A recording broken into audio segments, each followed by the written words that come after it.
Hello friends, welcome back to my YouTube channel. तो friends, आप देख रहे हैं मुस्कान, और मुस्कान के आने वाले एपिसोड्स में आप देखेंगे कि सिंह साहब गायत्री जी का फेवर ले रहे होते हैं। तो इतने में रौनक बीच में बोलने लगता है। वो ये कहता है कि सर जी, हमें आपकी दया की कोई ज़रूरत नहीं है, अब हमें इन सब की आदत पड़ गई है। इतने में मिस्टर सोनी बीच में बोलते हैं।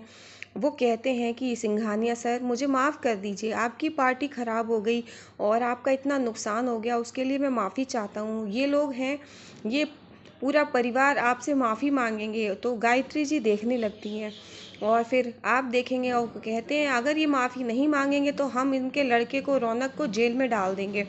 तो गायत्री जी कहती हैं कि ऐसी कोई बात नहीं है, हम माफ़ी मांग लेंगे और पुलिस तक कोई बात मत ले जाइए। तो इधर आप देखेंगे कि सर जी खड़े होते हैं, वो उन्हीं के इशारे पे ये सब हो रहा है। तारा दूर से देख रही होती है। तो रौनक कहता है कि माँ, ये नहीं हो सकता, आप माफ़ी किसी से नहीं मांगेंगी। तो सिंघानिया कहता है कि नहीं, माफ़ी तो मांगनी पड़ेगी, और वो भी पूरे परिवार को। और रौनक कहता है कि ये कभी नहीं हो सकता और इस कमीने की वजह से माफ़ी मांगेंगी। और फिर आप देखेंगे सर जी देख रहे होते हैं और गायत्री जी कहती हैं कि बेटा, माफ़ी मांगने में कुछ नहीं है, मैं माफ़ी मांग लूँगी। फिर गायत्री जी माफ़ी मांगने के लिए आगे बढ़ती है। सिंह और मिस्टर सोनी कहते हैं कि सर जी, हमारे चीफ गेस्ट हैं ये, और आपको सिंघानिया सर से माफ़ी मांगनी होगी। तो गायत्री जी माफ़ी मांगने के लिए आगे बढ़ती हैं। तो आप देखेंगे कि वहाँ पर सर जी देखने लगते हैं। तो सर सिंघानिया मना कर देता है और फिर गायत्री जी जाने के लिए कहती हैं। तो बुआ जी और लवली दोनों लोग जाकर के सर जी के पीछे खड़े हो जाते हैं। तो गायत्री जी कहती हैं कि दीदी चलिए। तो बुआ जी कहती हैं कि नहीं, हम उस घर में वापस नहीं जाएंगे, हम अपने बेटे के साथ जाएंगे। और इधर लवली भी यही कहती है। वो ये कहती है, मैं अपने पति दीपेंद्र के बिना नहीं रह सकती, मैं उनके साथ ही रहूँगी। और फिर बुआ जी कहती हैं कि ये मेरा एक ही भाई है, इन्होंने हम पर बहुत एहसान किए हैं, हम इनको नहीं छोड़ सकते। और फिर इतना कहकर आप देखेंगे सर जी कहते हैं कि गायत्री जी चलिए, आप जिद छोड़ दीजिए, आपने 2 दिन में देख लिया क्या हो गया। लेकिन इतने में रौनक आ जाता है और रौनक अपनी माँ का हाथ पकड़ लेता है। गायत्री जी देखकर खुश हो जाती हैं और दूसरी साइड मुस्कान आ जाती है, गायत्री जी का दूसरा हाथ पकड़ लेती है। तो गायत्री जी ये देखकर बहुत खुश होती हैं कि ऐसे समय में ये दोनों मेरे साथ हैं। और फिर गायत्री जी कहती हैं कि देख लिया, ये दोनों मेरे साथ हैं ऐसे वक्त में, और मैं आपके साथ नहीं जाऊंगी, और उस घर में तो मैं कभी वापस नहीं आऊँगी। और फिर आप देखेंगे कि बुआ जी कहती हैं कि भाभी चलिए, और ऐसी कौन सी जिद है, आप छोड़िए ना। तो फिर गायत्री जी देखने लगती हैं। वो ये कहती हैं कि दीदी, आप और लवली, आप दोनों के जाने की वजह मैं समझती हूँ, जायज़ है, लेकिन मेरे ना जाने की वजह भी जायज़ है। और इतना कहकर वो मुस्कान और रौनक से कहती हैं कि चलो घर। और वो दोनों लोग जाने लगते हैं। सर जी दूर खड़े देख रहे होते हैं और बुआ जी, लवली, बंटी, दीपेंद्र घर पहुंचते हैं। और लवली और बुआ जी घर पहुंचकर कहते हैं कि अब अपने घर में आकर कितना अच्छा लग रहा है, और वहाँ तो आज मैं नहाई नहीं, तो मुझे तो बहुत ख़राब लग रहा है। इतने में पीछे से तारा आ जाती है। तो बुआ जी कहती हैं कि ये लड़की, तू कहाँ आ रही है, तू यहाँ क्यों चली आ रही है, तू बाहर की गंदगी है, तू बाहर जा, यहाँ क्या ज़रूरत है आने की। तो बंटी माँ को अपनी समझाने की कोशिश करता है, पर वो नहीं सुनती। वो ये कहती है, तू जा, पहले ही एक कोठे की गंदगी यहाँ पर आई हुई है, एक पागल है, और पता चला मेरा बेटा भी हो जाएगा। तो वो ज़बरदस्ती हाथ पकड़ के तारा को निकालने की कोशिश करती हैं। तो इतने में सर जी आ जाते हैं। वो कहते हैं वो कहीं नहीं जाएगी। और फिर इधर गायत्री जी, मुस्कान, रौनक और डॉली घर पहुंच जाते हैं। और गायत्री जी ये देखकर खुश होती हैं कि मुस्कान और रौनक से कहती हैं कि बेटा, मुझे बहुत खुशी है कि तुम लोग ऐसे वक्त में मेरे साथ हो। तो मुस्कान कहती है कि माँ, मैं आपको कभी नहीं छोड़ूंगी, मैं हमेशा आपके साथ रहूंगी, और आप कभी ये मत सोचिएगा कि आप अकेली हैं, हम हमेशा आपके साथ रहेंगे। और फिर गायत्री जी ये देखकर बहुत खुश हो जाती हैं और उन दोनों के गाल पे प्यार से हाथ फेरती हैं।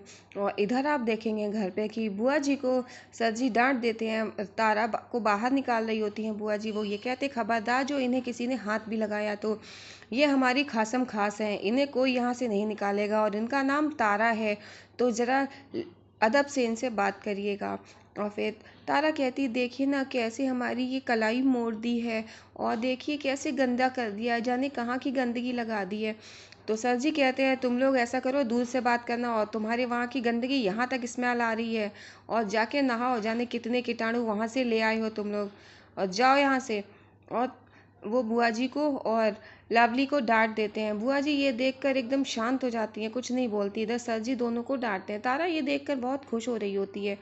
और इधर आप देखेंगे कि गायत्री जी रौनक और मुस्कान से बात करती होती हैं। फिर डॉली कहती है ये दोनों तो मेड फॉर ईच अदर है। इतने में अब बाहर से कुछ लोग आ जाते हैं और वो ये कहते हैं कि हम यहाँ पर एक झांकी निकालते हैं और हमारे यहाँ जो भोले बाबा बनते हैं उनकी तबीयत खराब हो गई, उन्हें मलेरिया हो गया है।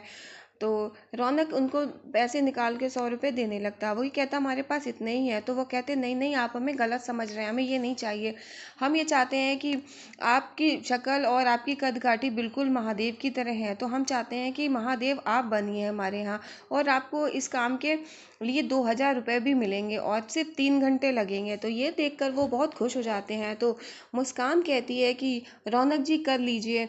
और इधर आप देखेंगे रौनक कहता है कि मैं करने के लिए तैयार हूँ ये काम, लेकिन इसमें पार्वती मैया मेरी पत्नी बनेगी। तो फिर वो लोग कहते हैं कि आपकी पत्नी का बैकग्राउंड देखते हुए लोग इस बात के लिए तैयार नहीं होंगे। तो फिर रौनक को गुस्सा आ जाता है। तो फिर मुस्कान समझाती है, वो कहती है रौनक जी मेरे साथ आइए। वो समझाती है कि देखिए हम किस किस को समझाएंगे हमारे बैकग्राउंड के लिए, तो आप छोड़िए ना। और ये काम बहुत अच्छा है, दरवाजे पे आई लक्ष्मी को ऐसे ठोकर नहीं मारते हैं। तो रौनक समझ जाता है मुस्कान की बात और फिर वो इस काम के लिए राज़ी हो जाता है, उन लोगों को हाँ बोल देता है। और फिर वो लोग रौनक की हाँ सुनकर वहाँ से चले जाते हैं। डॉली कहती है कि आप दोनों तो मेड फॉर ईच अदर हैं, दोनों लोग एक दूसरे के लिए कितना कुछ करते हैं। और ये देखकर रौनक और मुस्कान काफ़ी खुश हो जाते हैं। और फिर आप देखेंगे मुस्कान कहती है कि रौनक जी मुझे पता है कि आप हमारे लिए कुछ भी कर सकते हैं और हम कब किसी से भी मेरी बुराई सुन नहीं सकते हैं।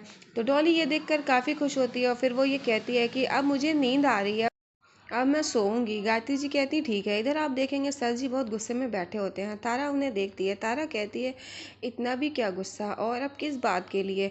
तो फिर सर जी कुछ नहीं बोलते हैं। तो तारा कहती है कि तो आपको पता है कि जिसके पास पैसा होता है वो अपनी इज्जत के लिए मरता है। इधर अचानक से रात को लाइट चली जाती है। रौनक जग जाता है, रौनक जगता है, उधर मुस्कान भी। फिर वो लोग कैंडल जलाकर बैठते हैं। मुस्कान हवा करने लगती है पंखे से। वो कहती है माँ और डॉली दोनों लोग कितने थके हुए थे, देखो सो गए और लाइट चली गई, इन्हें पता भी नहीं चला। और फिर वो दोनों लोग हवा कर रहे होते हैं। तो रौनक कहता है लाइए मुस्कान जी बहुत देर हो गई, अब मैं हवा कर देता हूँ, आप थक गई होंगी। तो मुस्कान कहती कि नहीं मैं नहीं थकी हूँ। वो हवा करती रहती है। और फिर रौनक मुस्कान को देखता है। वो कहता है कि आप बिल्कुल परेशान मत होइए, सब ठीक हो जाएगा।